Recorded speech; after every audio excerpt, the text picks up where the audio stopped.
Martin Short was known as an energetic sketch comedian. We see the Emmy winner, the man who trades barbs with Steve Martin, and one of the most savage talk show guests ever. But that's not the whole story. Tonight, we're looking past the manic grin of Jiminy Glick to ask the hardest question of all. Is Martin Short a good man? To find the answer, we have to look at how a man survives losing his brother, his mother, his father, his wife, and now his child, only to still insist that the party must go on. The avalanche started on January 30th, 2026. The world lost Katherine O'Hara, not just an Emmy winner or a Moira Rose icon, but the other half of Martin Short's creative soul. For those who remember the gritty experimental days of SCTV in the early 80s, Martin and Katherine weren't just co-stars, they were a singular comedic organism. They had a shorthand that bypassed the brain and went straight to the funny bone. Her passing from colorectal cancer was a gut punch to the industry, but for Martin, it was the loss of his primary witness. But fate, it seems, wasn't finished with its cruel arithmetic. Barely 30 days after, the world shifted again. On February 23, 2026, the news broke from a quiet residence in the Hollywood Hills that would leave even the most cynical tabloid vultures speechless. Katherine Hartley Short, Martin's eldest daughter, was gone at just 42 years old. Now look at the irony here, the kind of jagged, bitter irony that Martin's comedy usually targets. She was a clinical social worker, a therapist who had dedicated her adult life to mending the fractured psyches of others. She was the one people called when the light went out.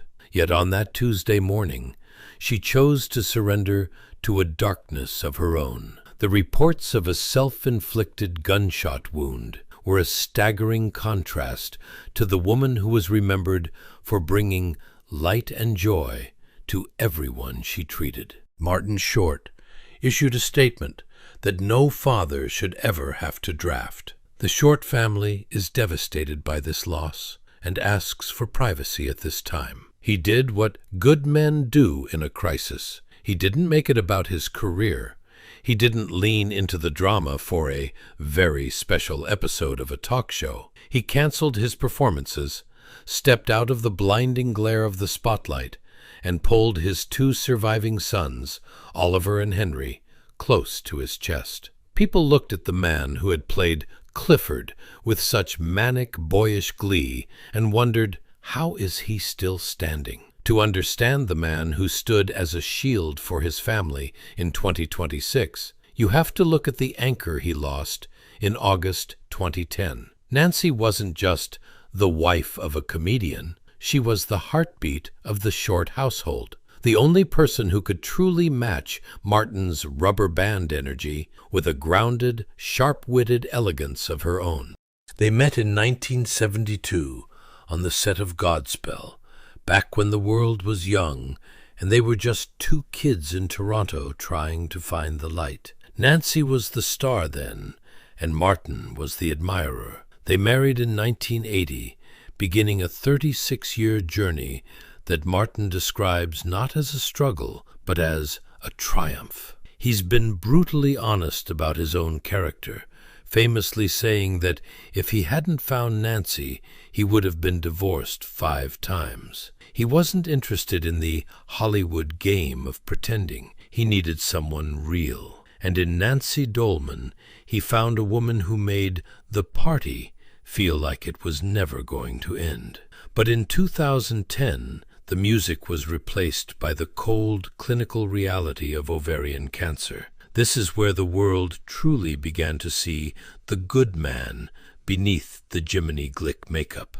Martin didn't retreat into bitterness as he watched the love of his life fade. Instead, he leaned into a philosophy that would baffle most people.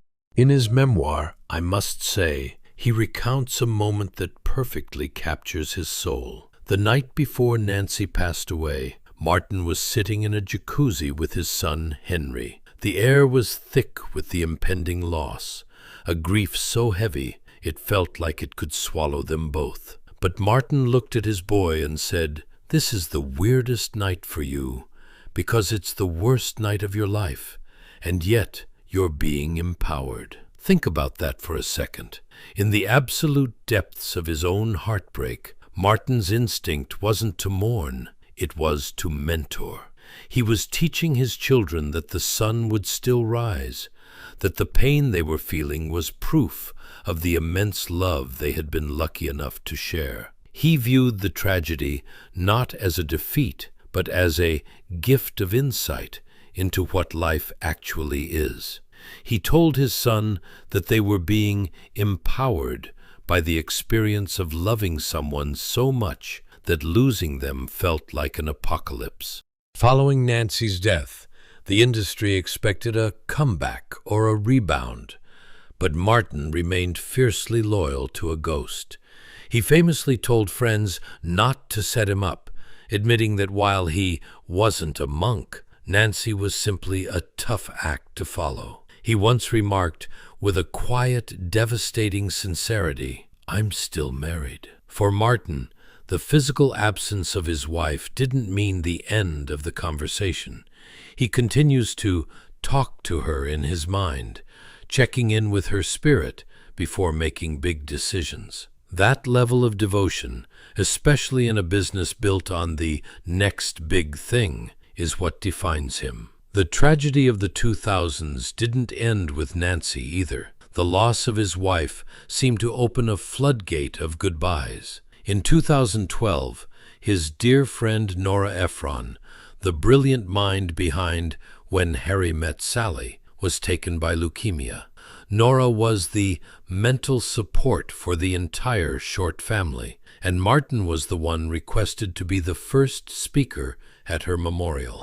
He recalled the agony of having to tell his children that Aunt Nora was gone, feeling like the trauma of losing their mother was being replayed in high definition. Yet, even then, he was the one everyone leaned on. People often ask if Martin Short's relentless cheerfulness is a mask to hide the pain.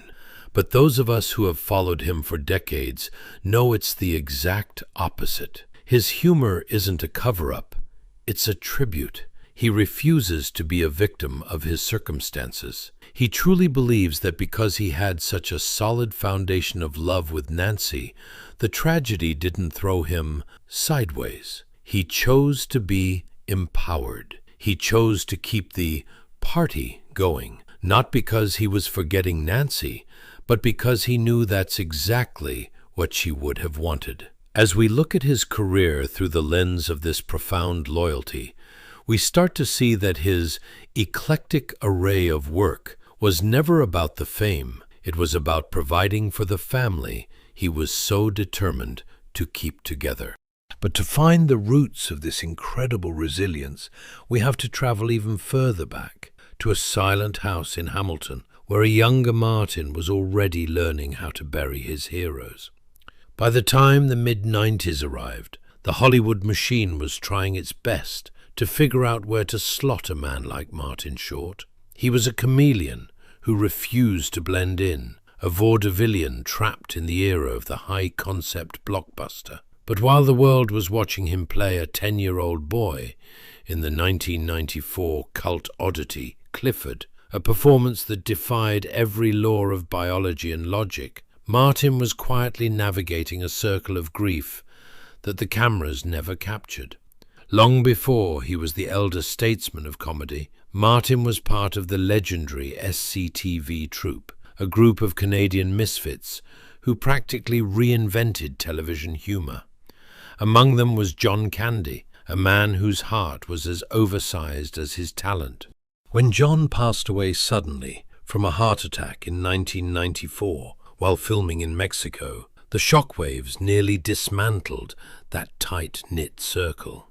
Martin was the one who didn't let the grief turn into a spectacle. He was the one who showed up, the one who realized that in a business built on ego, the only thing that actually lasts is the way you treat your friends when the punchlines run out. He didn't take the industry personally, he took the people personally. He once noted that the smartest way to survive show business for 50 years was to simply show up and do an eclectic array of things, from commercials to Broadway, without letting the precipice of stardom make you dizzy. But the most profound ghost in Martin's professional life, and perhaps the first true test of his character, was Gilda Radner. They met in that 1972 production of Godspell, and for a while they were the it couple of the Toronto art scene. Martin has been brutally, almost painfully honest about that period in his memoir. He admitted that as a young man, he simply didn't have the tools to understand Gilda's deep-seated insecurities or her battle with eating disorders. It caused a friction that eventually ended their romance. But here is where the good man emerges from the wreckage of a youthful mistake. Instead of a messy Hollywood exit, Martin and Gilda transitioned into a lifelong, soul-deep friendship. In an industry where X is usually a four-letter word, Gilda became Martin's fiercest champion. Even after their breakup, it was Gilda who walked into the offices of Saturday Night Live and told the producers they were fools if they didn't hire the man she used to love. When she was diagnosed with ovarian cancer, the same cruel thief that would later take Nancy, Martin was there. When she passed away in 1989 at just 42, he didn't use her death for sympathy points on the talk show circuit. He carried the lesson of her fragile brilliance into his marriage with Nancy, vowing never to be too busy to understand the person standing right in front of him. This era of his life was a case study in wavering on the precipice of stardom. Films like Three Amigos weren't immediate hits, and the industry was often confused by his brand of flamboyant, boyish play. But Martin didn't care about being a movie star in the traditional, self-serious sense. He brought a sweetness to his characters, like the manic wedding planner Frank in Father of the Bride, that made Gen X and millennials feel like they were in on the joke. He refused to include a single nasty story about anyone in his memoirs, because he genuinely didn't believe in ripping people to shreds for a few extra book sales. He was building a reputation as the sweetheart of Tinseltown, the man who would turn a relationship squabble into a comedy bit just to break the tension. He famously recounted a 1977 fight with Nancy, where he transformed into his high-waisted alter ego, Ed Grimley, just to make her laugh. He realized early on that if you can't make the person you love smile during a fight, you've already lost. As the 90s bled into the 2000s, Martin Short wasn't just a comedian. He was a man who had mastered the art of the good goodbye. He had buried his first love, his best friend, and his father figures, all while refusing to let the bitterness take root. But the secret to this almost supernatural resilience didn't start in the writers' rooms of SNL or the sets of Three Amigos. It started much earlier, in a house in Hamilton, where a 12-year-old boy was forced to realize that the sun comes up whether you're ready for it or not. Martin Short was born Martin Hayter Short on March 26, 1950, in Hamilton, Ontario, Canada, to Charles Patrick Short and Olive Grace. His father was a steel company executive, while his mother was a concert mistress. Short was the youngest of 5 children in the family, others being 3 sons and a daughter. Martin Short displayed his talents as an actor, mimic, and entertainer right from the time he was a child, and his mother provided him with all the encouragement that he needed in order to pursue his dreams. In the late 60s, while the rest of the world was tuned in to the counterculture revolution, Martin was navigating a private revolution of loss. The hammer fell in a 3-part harmony of tragedy that would have silenced most souls. First came 1968. On Valentine's Day, a day meant for roses and sweet sentiments, his mother Olive, the concertmaster who had put the rhythm of the great American songbook into his heart, was taken by cancer. Martin was just 17. Then, barely 2 years later, the cruelty of the timing became almost operatic. In 1970, on the very night his brother Michael was celebrating his wedding, their father Charles suffered a fatal stroke. Think about that whiplash. At 20 years old, Martin Short was an orphan. He had seen a wedding gown and a shroud in the same 24-hour window. Most young men would have turned that pain into a lifelong grudge against the world. But Martin possessed a strange, almost supernatural insight.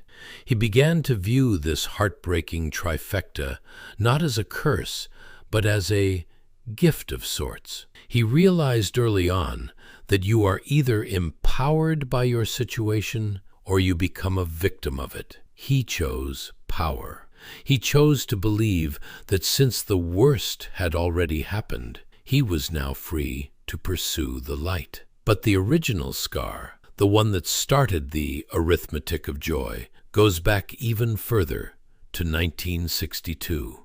Martin was only 12 years old, still a child of Hamilton winters and neighborhood games. His oldest brother, David, was the family idol, 26, handsome and full of life. On a morning that Martin still recalls with a shivering sense of premonition, the news arrived from Montreal. David had been killed in a car accident. It was the day the laughter in the Short household first hit a wall. And it was in the wake of David's death that the performer we love today was truly born. The 12-year-old Martin didn't go to the playground to vent his grief. He went to his bedroom, shut the door, and opened a theater. He created the Martin Short Show, a solitary, imagined variety hour where he was the host, the guest, and the entire audience. He would record himself, interview himself, and dance for a crowd of ghosts. He learned that if you keep the dialogue moving fast enough, the shadows can't grab you. Years later, he'd share a moment with his friend Stephen Colbert that perfectly encapsulated this secret society of the bereaved.